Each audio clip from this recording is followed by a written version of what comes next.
Good day, gamers. Purple Mentat here, bringing you episode 21 of my Regrowth Let's Play. So, I did some research and some running around in the nether, and I even got myself a little bit of nether copper. However, I found that I need something that can mine at least a steel level to be able to grab the nether pig iron I need to actually make steel ingots. Now, there's two paths that you can take for that. If you make yourself an alumite or thaumium pickaxe and apply a diamond, I believe it is, to it, you will increase the mining level and that will make yourself what you need. However, because we have advanced as far in Botania as we have, we can sidestep that a bit using Terra Steel. So we're going to make ourselves a couple more Terra Steel ingots, I should say, and watch our poor mana supplies dwindle. This thing was almost full before I came over here and started pumping out the Terra Steel. Hang on a moment. We're going to need a lot of experience for this particular episode. We're going to be doing some stuff with magic, but we're not going to be building much new, just a little bit. So, once we have at least 4 Terra Steel ingots, we're then going to need to use 2 living wood twigs and a mana tablet. I'm actually going to use I don't know, can I use a full one for this? And then 4 of the Terra Steel. That should make the Terra Shatterer. What am I doing wrong? Mana tablet, living wood, Terra Steel, Terra Steel, Terra Steel, Terra Steel. Nope, you have to use the empty one, and that will make the Terra Shatterer rank D. If you want to improve the rank, which I absolutely do, toss it into a mana pool and let it drain probably the entire thing. As it gathers more mana, it will increase from rank. As you can see, the Terra Shatterer comes at mining rank steel. Now, we can make this Terra Shatterer even better. Let me pull out my Lexica Botania and show you. In mystical items, we've made the Terra Shatterer. Let's go over what this thing can do for us. It can amass insane quantities of mana on itself, and it functions very much like a mana tablet, by which it can amass the mana. It can't give the mana back, so it doesn't function as a storage method. The amount of mana required to advance from rank to rank increases. To go from D to C requires just a few seconds of exposure to a mana pool. To go from C to B, a full pool is required, and the cost increases by a 10-fold per rank from there on in, all the way to SS. So now that I've completely drained that pool, we have it at rank C. It's now going to require, I believe, it said from C to B, a full mana pool, and then after that, 10 mana pools, and etc., etc., etc. So we're definitely going to be using up a lot of mana on this thing, but in the long run, it's totally going to be worth it. Oh, you know what? I need to function mode the mana pool, spare into items. There goes all of my mana. Should get my Terra Shatterer up to rank B, though. Now, the rank of the tool does not change its speed, but increases the power of the active ability. The active ability causes it to break blocks in an extended area. Having the tool active consumes mana from its storage passively, even if not being used to mine. The tool takes damage from every single block broken, so you're going to want a good supply of mana in your inventory because it will auto-repair using mana. Will never despawn in the world. We're mining in the database. Wow, wow. How are we doing? Now we're up to rank B. So to activate, just right-click. And we'll go explore what that active setting can do in the nether briefly. Before that, though, I want to take a look at one more goodie in the form of elementium equipment because, hang on, the elementium pickaxe destroys cobblestone, dirt, and netherrack, leaving behind only ores, and it can be combined with a Terra Shatterer in a crafting square so that the Terra Shatterer can have this power. I would very much like that, because having the ability to just have it absolutely... Did it say dirt as well? Cobblestone, dirt, and netherrack. Having it just destroy the netherrack is actually going to make my trip through the nether that much faster. So, to make that happen, we're going to grab 2 dreamwood twigs and 3 elementium ingots. Create the elementium pickaxe. This has a mining level of alumite, by the way, in case you don't have the sheer mana required to create the Terra Shatterer, you can make the Elementium pickaxe and then use that for a number of things. And there we go. We now have the Elementium infused Terra Shatterer. You can see it's got the Elementium edges to it, which just looks cool. I'm pretty happy with that. Now, the thing that's going to take all of our experience, if we want to be able to mine the nether safely, we need Silk Touch. Because every time you pick up another ore without Silk Touch, there is a, I think currently 1 in 5,000, but being increased to something like 15 in 1,000 chance of a giant explosion happening.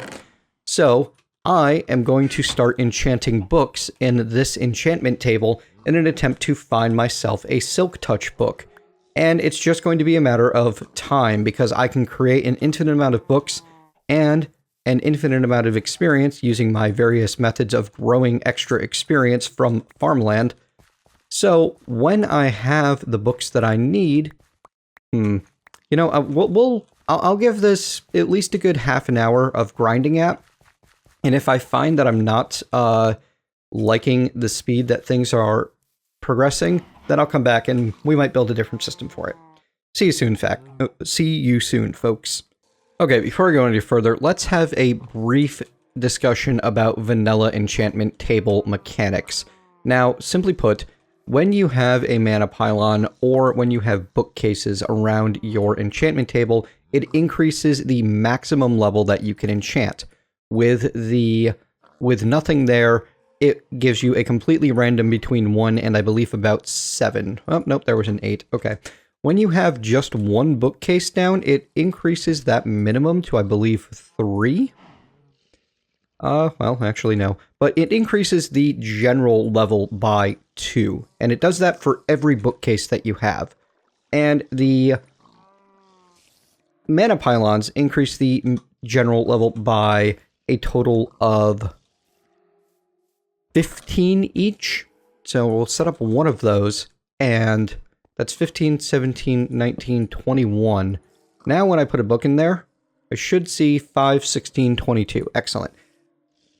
So one more bookcase. From some research, looking at the enchanting weights and that sort of thing, the exact best levels to attempt an enchant to get the highest percentage of Silk Touch is 24. And now our maximum is 24, which is exactly what we want it to be. So it'll very rarely fluctuate. So now all I need to do is keep throwing 24 levels at a time at the books in an attempt to get the Silk Touch enchant. Now, there is another option. I could simply craft in this crafting station 8 wool and a mana pearl to create some spellbinding cloth. Spellbinding cloth, when used with an item in a crafting interface, removes all of the enchants from that item at the cost of a bit of durability on the spellbinding cloth. So I have the alternative of enchanting my Terra Shatterer in the enchantment table to create the whatever enchants I can come up with using the full 30 levels, and then resetting it a couple of times and hoping I find Silk Touch that way. So I'm not certain exactly what the best method is. I'm going to try the 24 levels on books one a few times to see if I can come up with anything. But either way, this is going to be a... Oh yeah, Bane of Arthropods 3. That is a useless enchant, and I am sad that I have it. This is going to be a pretty long process attempting to get Silk Touch. There is a much easier method if you don't want to deal with vanilla enchantments and you're willing to spend the time getting yourself up to a Thaumium pick. You could create the Tinker's Construct item, which is called the Silky Cloth, or Silky Jewel, which is made with 4 silky cloths around an emerald. Silky cloth is very simply just gold or aluminium brass with string. So it's very easy to make a Tinker's Construct Silk Touch. However, the Tinker's Construct pickaxe head that can mine steel, you would need to create a Thaumium pickaxe head and give it a diamond, or something similar. Pig iron itself, I do not believe is really possible to create in this pack, but I could be wrong. Liquefied emerald, blood, and iron. So yeah, you could make a pig iron pickaxe head as well. So there's other options. I'm simply choosing this path because I like the Terra Shatterer, and I want to use it as my general purpose tool for now. I'm going to need to make something better in the future.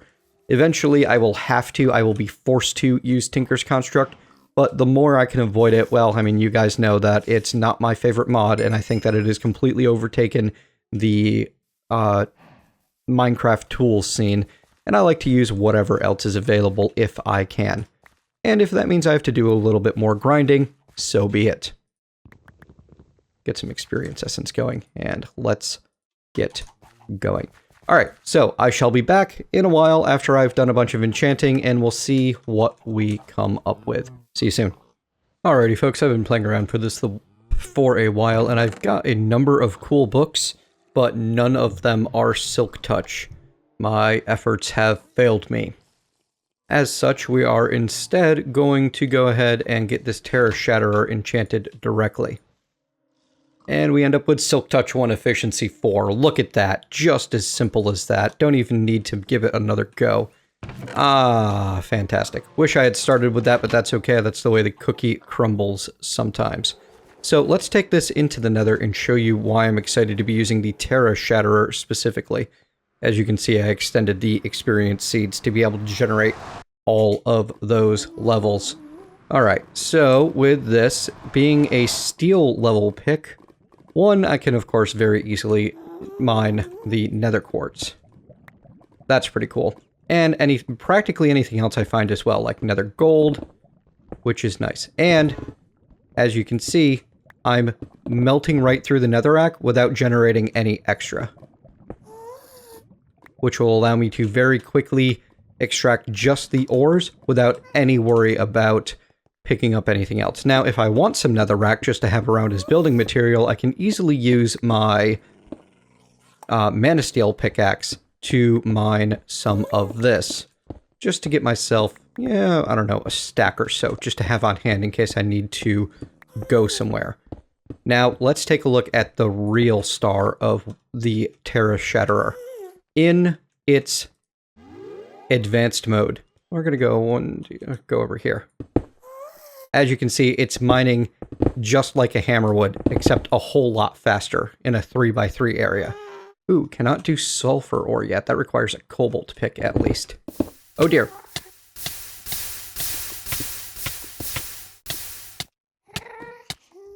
Ow, ow, ow, ow. That hurt a lot. Ha ha ha. Careful with mining out large portions of the nether like that. You will probably find lava. And then you'll have a bad time. Thank you, Mana Steel Armor, for doing your job. In fact, let's get that last bit of Mana Steel Armor on just to keep myself at maximum protected levels. Ow, ow, ow. Where were we? There we go. Oh, and this thing drains mana continuously, so make sure you turn it off. Ooh, that sulfur is going to be important later. We can get the saltpeter, though. That's nice. It's a good start. Okay. So that's enough playing around in here. Now we're going to be... I lost my way. I really lost my way. What the... Oh. I see. That's the way out. Wow. That's a lot of area to cover quickly. Oh, and yeah, it'll still place down, torches, just like the, Mana Steel pick.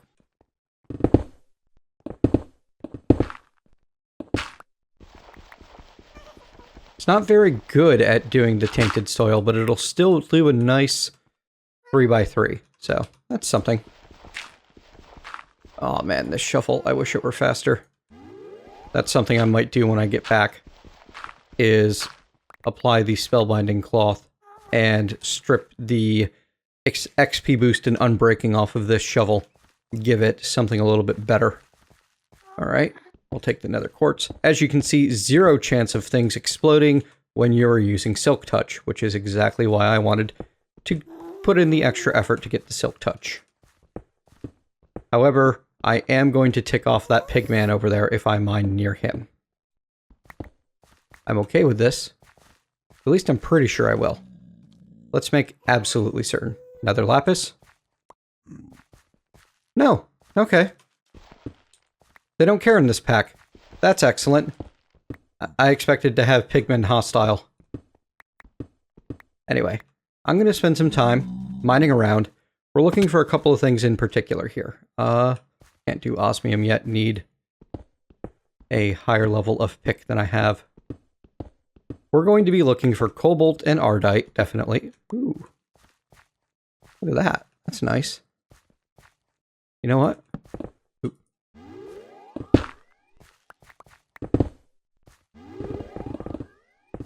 Excuse me. There we go. Now I got a nice little path. I like it. Alright, so we're looking for cobalt and ardite, which I thought I saw some somewhere. But there's some nether copper. Ooh. That's another good opportunity to make use of the unique capability. Oh. Right.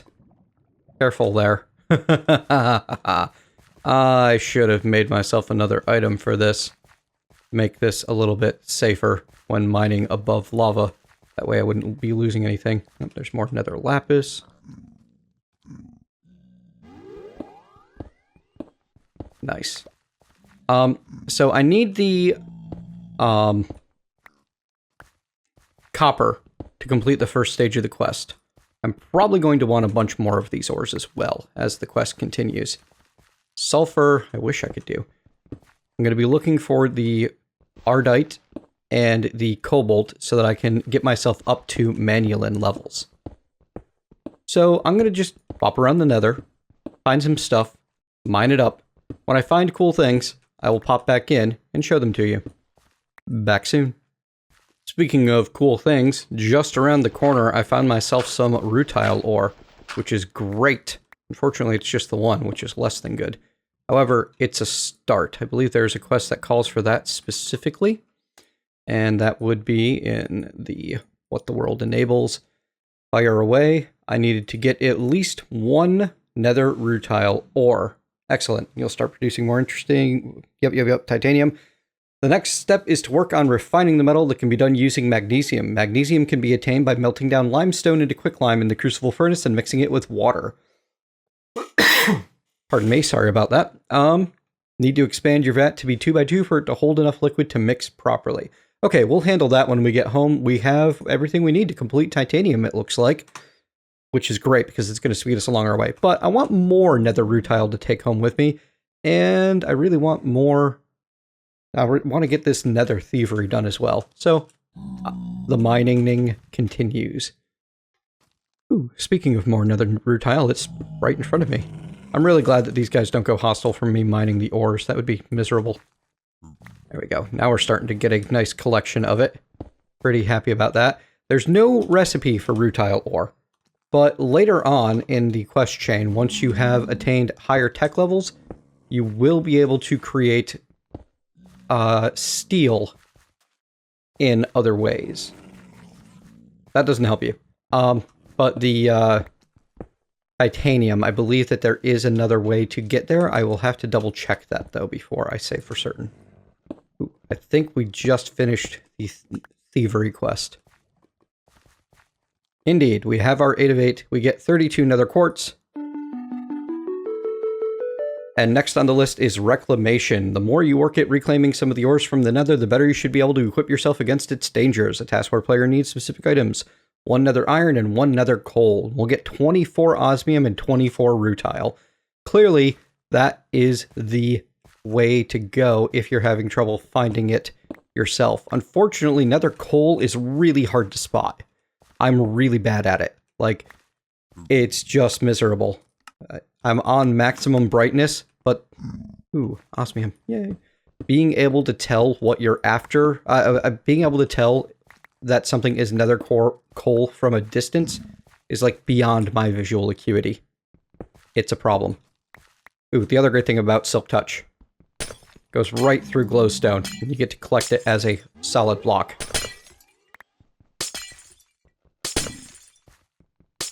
There we go. Happy about that. All right, folks. So back to mining and exploring. Luck is with me. I noticed an odd bit of netherrack poking into here, and then I looked closer and saw that it's got that black running through it. Nether coal is mine. Awesome. So it is in there. It's just, it looks almost exactly like netherrack. It's really hard to spot. And it's not super common either. So you're going to just have to search and search and search. But finishing the... Oop, hang on. Firebats and hellhounds. Man, I gotta make a thing to protect myself from this. This is getting ridiculous. When we get back home, we're gonna make ourselves something to protect from the ravages of hellbound flame creatures. Oh man, these... Alright, so a whole hellhound pack is a bit much, it seems. Where's my food? Regen, thank you. Magical food is king. There. Goodbye. More tongue of dog. Excellent. Looks like we chose just the right time to head out, too. We are filling up our inventory despite the fact that we have some good... we came here without collecting any waste blocks. You know, I say that, and then I look at things, and I'm still running... Wow. It's the heat sand is what it is. Well, heat sand plus tainted soil is worth doing, because you get soul sand out of it, and now we can throw away the rest of the tainted soil. Because with our extra travel ability, we really don't need that much help. So, we're going to head back to base and start work on producing some titanium. See you soon. Alrighty, folks. The good news is we're on the right track. The bad news is we're not there yet. I got home and I took a look in the quest book and found that the copper and iron harvest are only the copper harvest is only the start of it. Then there's an iron harvest where we needed nether tin, a bronze where we needed nether salt ore and nether amber ore, an alumite where we need nether gold and saltpeter, thaumium where we need nether redstone, nether lapis, and nether rutile, and now I'm on to steel harvest. I need to find ardite, nether diamond, and nether emerald before I can continue. And most likely they're going to make me work even harder than that. I bet I need to find at least one of every single one of these nether ores. Oh, you know what? So before we continue, we are in fact going to make that item I was talking about to help protect us from the burning dangers of the nether. And it's going to be another Botania ring because they're awesome. We're going to do a couple of things with Botania. One, it's time to upgrade our Band of Aura into a greater Band of Aura using a Terra Steel, because we've got the Terra Steel at this point, so why wouldn't we? Two, I want to make myself a new ring. Checking the Lexica Botania in mystical items, I want the, not you, in baubles and accessories. There we go. Let's see, what is it? Is it the Ring of the Mantle? Nope, that's the Mine Faster one. It's nice, but not what we're after. Is it the Snowflake Pendant? Nope, that's the one that freezes water that we're around. I believe it is a necklace, though, not a ring. Crimson Pendant. It's an upgraded Pyroclast. Wearing it provides the wearer immunity to all fire and lava. To make this, though, we need a Gaia Spirit, so we're not going to be making that, but we are going to make the Crimson Amulet. How do I... There we go. Crimson Pendant. Pyroclast, that's what we need. Pyroclast Pendant. It is a bauble which absorbs low heat while it's worn. If caught on fire, while not directly standing on fire, lava, or anything else that can induce burning, I'll be extinguished. And it uses a rune of fire and a rune of summer, along with a bit of string. Do I have any summer left? I don't believe I do. Nope, but that's okay. Summer is easy to make out of earth and air. So, let's see, I need a air, fire, and an earth. I don't have any earth runes either. Alright, so I'm going to go get that made. You've seen how this works in general. I assume you don't need me to show you how to make all of the runes and such again. And then once we have some basic protection from the fire of the nether, we will return. Change of plan, folks. I had a better idea while I was starting to get things together for the Botania item. We are going to make use of Mariculture magical jewelry, assuming we can, to provide us with our protection from the elements. So in the crafting table, we need to make a mirror from Mariculture using 6 aluminium and a glass pane, which is not cooperating for some strange reason, and I don't know what it is. There we go. Oh, apparently it's not just 6 element. Oh, there's 1 iron ingot in there. Dope. Hang on. Curse my limited color vision. That's a little bit more like it. Let's try this again. 5 aluminium, 1 iron, and a glass pane. And now we want to upgrade that mirror. We're actually going to grab up our enchanting table. Thank you, Terra Shatterer, for that. And we can make use of the enchantment table. Ooh, actually, I need to go get something else. We are going to grab from our pearl chest. We have more green pearls than anything else. So we're going to use 4 of those. Whoops. Wrong item. Pearls go in the corners. The mirror, hopefully I didn't screw everything up by accidentally opening it up once, goes on top. Oh wait, we need to make these storage bookcases first. So a storage bookcase from Mariculture is made with 5 bookcases, some planks, and a chest. This is going to take a lot of wood. I'm just going to go ahead and make 4 stacks of it. We are going to need 45 books. So, like this, and then... there we go. We're going to use those books to make 15 bookcases. And then those bookcases plus 15 chests.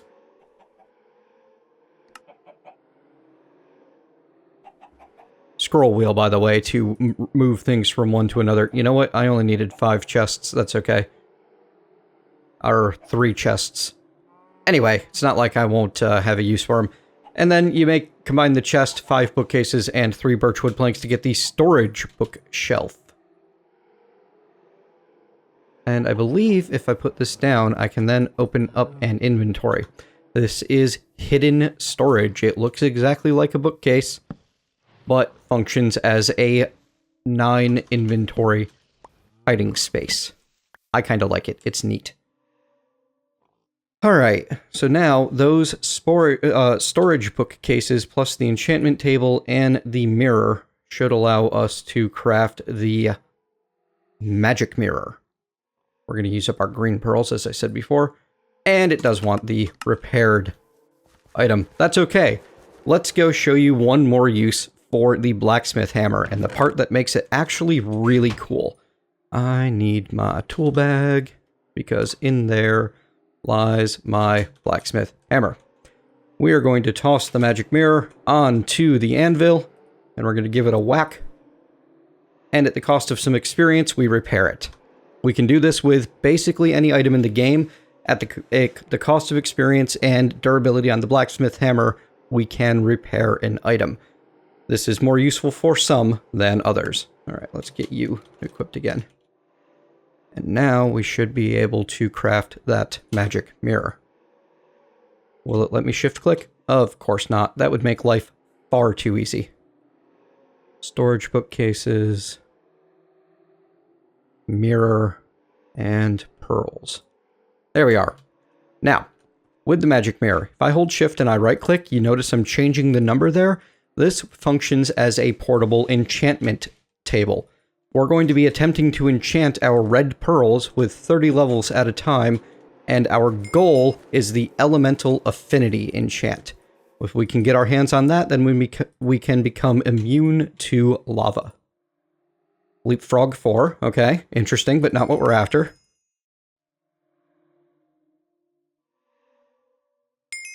And now we give it another.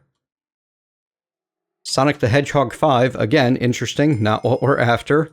Come on, don't fail me. I'm giving you 4 chances at 1-up-1. That's neat, but no, not what I want. 30. Final Pearl. Sonic the Hedgehog 5 again. Darn. So, if I take a look at the Sea Witch's guide, it tells me that Sonic the Hedgehog increases speed when sprinting. Leapfrog jumps up an extra block per level when holding down the enchantment key. And 1-up. If you die, you don't die. You'll be revised instantly and your health restored up to the level of the enchant. I want elemental affinity because on a red pearl, it makes you immune to fire and lava.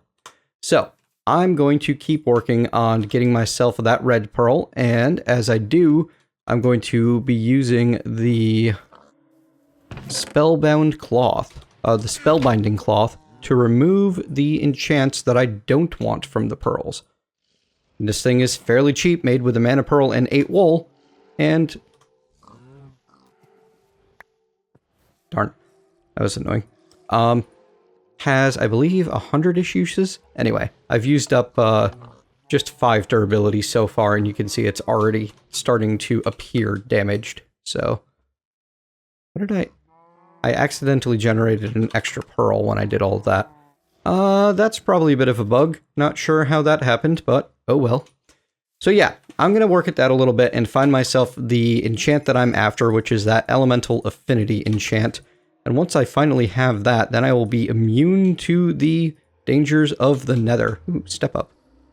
And we shall return to go finish up the mining that I need to do. And maybe we'll even explore under the lava, because we'll be able to do that, which is kind of awesome, I feel. Alright, back soon. Okay, so further experimentation and looking into things tells me I might have this a bit wrong. We're going to do some experiments and make sure that I'm doing things right.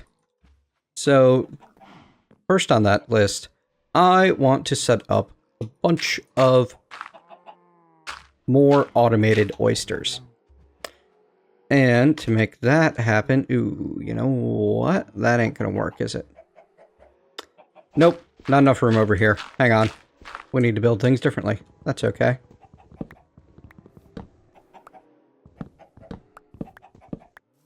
Much faster pickaxe.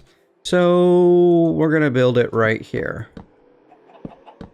That works. And then we're going to set up 2, 3, 4, 5, 6. That's where the oysters are going to live. And then we're going to have hoppers feeding into each of them as well. Alright, let's get rid of this dirt. And to make this whole thing work, we need water to be up here, where this dirt is right now. To make that happen, we're going to make some stone strips with our... what am I using? What's it called? Saw? Yeah, hand saw. There it is. Well, iron saw in this case. So we're going to cut these 4 blocks into slabs, then panels, then covers, and then cut those covers into strips. And as I want this to be where the water lives, I'm going to set the strips up right around here like so, because Minecraft is made of troll physics, as I like to say. It does not care if this block is fully occupied. It's perfectly happy with this block having exactly 1 pixel width of a block in the way to stop the water from getting out. And then, because I don't want to make a giant mess as I'm putting things in, we're also going to line this area with strips. Good, we can still open you. This is ugly, but it will easily allow us to generate lots of pearls. Because, as I was exploring, I found that to actually make the red pearl necklace, I need 7 red pearls, and I only legitimately have 4. By the way, I figured out the dupe. When you use the spellbinding cloth on a stacked item, it returns 1 item. It returns the full amount from the stack and leaves 1 in the crafting interface. So it's a very minor dupe, and I don't know if it's something that can really be used in a useful way, but try to avoid using it anyway. And let's see, what's next? I need my Rod of the Seas, most likely. That'll be the easiest way to go about this. So, we're going to put water. Now, if I've done this right, this won't make a mess. Right here. Excellent. And we're going to need to fill each area manually, because without anything underneath it, the water won't fill in on its own and create an eternal source. There we go. And now we should be able to put our pearl oysters in here.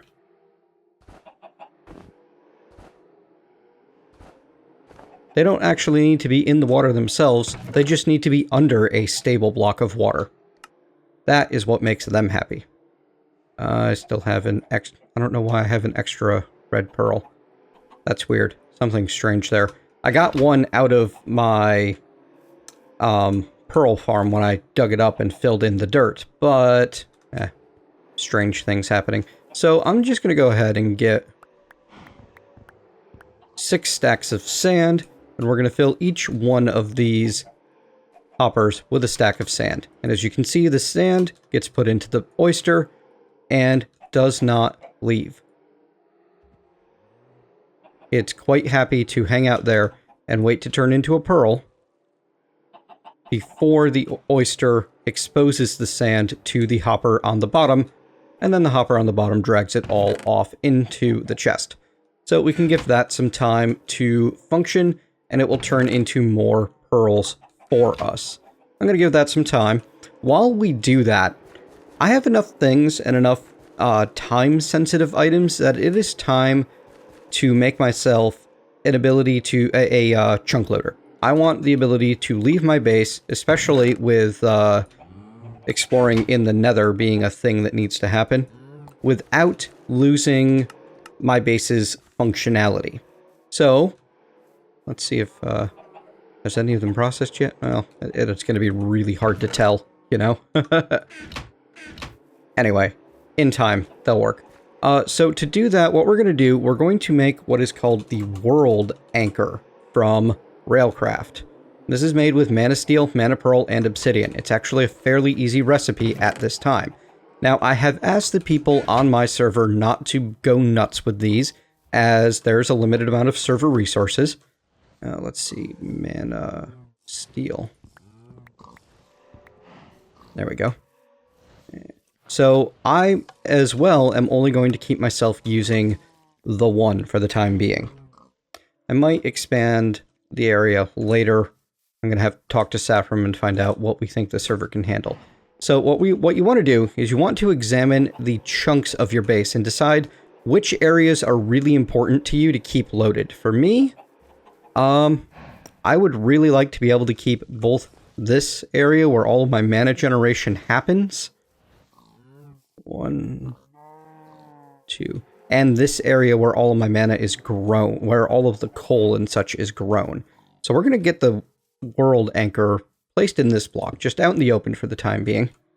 And this will be happily handling a 3x3 chunk area around it. So this chunk, this chunk, this chunk, where a lot of my growth is happening, so most of my farms will keep going. This chunk, and this chunk, where all of my mana is constantly being generated. To really make this work, though, I'm going to need this barrel to... Well, you know what? Actually, I don't need that barrel to be in another chunk, because that barrel will be kept loaded, and while I'm online, they will be synced. So it'll all work out. What we're going to do, though, is we need to put some ender pearls into this guy. 1 ender pearl will allow it to work for 12 real-world hours. So those 8 ender pearls will let the world anchor do its job for basically a full week plus a little bit. There we go. If you are playing in single player and you have the capability of using a bunch of those, it might be more efficient to instead create the Anchor Sentinel, which, from what I have been told, will allow you to expand the area of the world anchor. I have not tested this myself. I cannot tell you if this is accurate, but you should be able to get more area out of the same anchor burning the same amount of fuel by making Anchor Sentinels. Alright folks, so time to let processing happen. Back soon.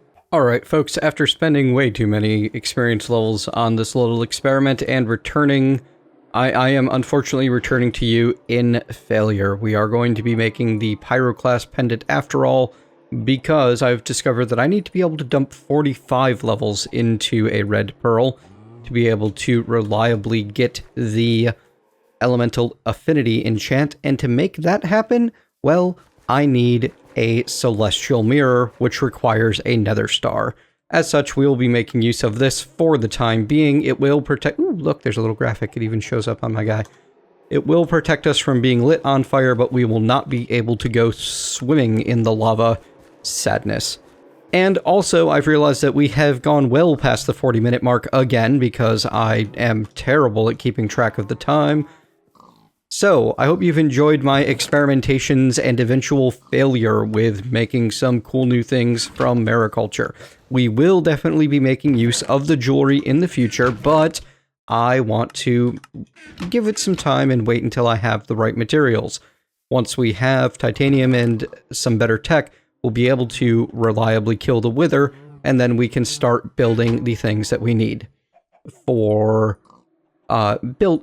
for making the really cool Mariculture stuff. In between episodes, I am going to go spend a bunch of time mining in the nether and find the rest of the ores that I can mine with the Terra Shatterer. I have a sneaking suspicion that it's going to stop me from completing the quest, and I'm going to have to get myself up to manual mining before I'm able to. So next time we might be playing around with Tinker's Construct and figuring out exactly what I want to do for a long-term pickaxe. Wonder if that means I should get into Thaumcraft despite the lack of quests just to make some thaumium. Clearly the quest line expects that I will have done so by now, but I really want to wait to see what his introductory quests are first, because it just seems more fun that way. He writes such, the Phoenix Lodge, that is, writes such good quests that I really don't want to rush that aspect of things, you know? In any case, if you've enjoyed the episode, leave a thumbs up and tell me what you liked. If you haven't, leave a thumbs down, tell me what I can do better, and I will see you next time.